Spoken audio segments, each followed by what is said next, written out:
Chemical দিয়ে দুধটাকে একটু বড় করে দেই, এবার আলমারির মধ্যে কেমিক্যাল দিয়ে বানানো ওষুধটা রেখে দেই। আরে কি হলো, গাছের মধ্যে দিয়ে আগুন জ্বলতেছে, মাস্ক লাগিয়ে রাতের আধারে চলে যাই। এবার আলমারিটা ভেঙে কেমিক্যাল উদ্ধার করেছি, পুকুরে মাথা ঢেলে দেই। আরে রাজু, তুমি এটা কি করলা? তোর আজকে খবর আছে কেমিক্যালটা রেখে দেই এখানে। ওয়াও, 2 বছর পর আমার বাচ্চাটা দেখো। আরে গ্লাসের মধ্যে তো দেখা যাচ্ছে পৃথিবীর থেকে এলিয়েন দিয়ে আসতেছে। আপেলটা খাইতে খাইতে একটা বুদ্ধি করি। রাজু, তুমি কি খেলাধুলা করতেছো?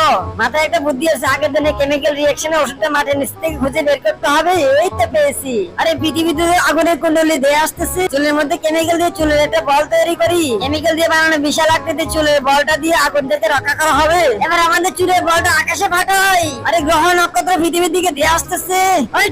অবশেষে পৃথিবীকে রক্ষা করা হলো আগুনের কুণ্ডলি থেকে। আমি বুঝতে পারবো আর কিচ্ছু খাবো না, সব সবজি ফালাই দেবো। বুঝতে ফ্রিজের মধ্যে ঢুকিয়ে দরজা বন্ধ করে বসে থাকি। আরে ছেলেটা আবার কোথায় গেল? আরে ফ্রিজের দিকে অনেক বুঝতো, আম সব খেয়ে ফেলি। কিরে, আমার বাচ্চাটা কোথায় গেল? আরে আমার শরীরটা আস্তে আস্তে বরফ হয়ে যাচ্ছে। আরে আমার বাচ্চা তো মাংসের জন্য কান্নাকাটি করছিল, তাড়াতাড়ি ফ্রিজ খুলে দেখি। আরে আমার বাচ্চা তো দেখি বরফ হয়ে গেছে। তাই সাবধানে থাকো বাচ্চারা, তোমরা কেউ ফ্রিজের মধ্যে ঢুকবে না।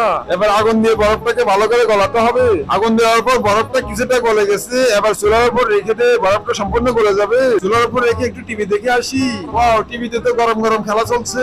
হ্যাঁ, আরে আমি এটা কি করলাম? আমার বাচ্চা তো চুলার উপর রেখে আসছি। আব্বু তুমি আসছো, আমি আরেকটু অনুতাপ পুরো যেতাম। বন্ধুরা, তোমরা যারা গোস্ত খেতে ভালোবাসো তারা লাইক কমেন্ট শেয়ার করো।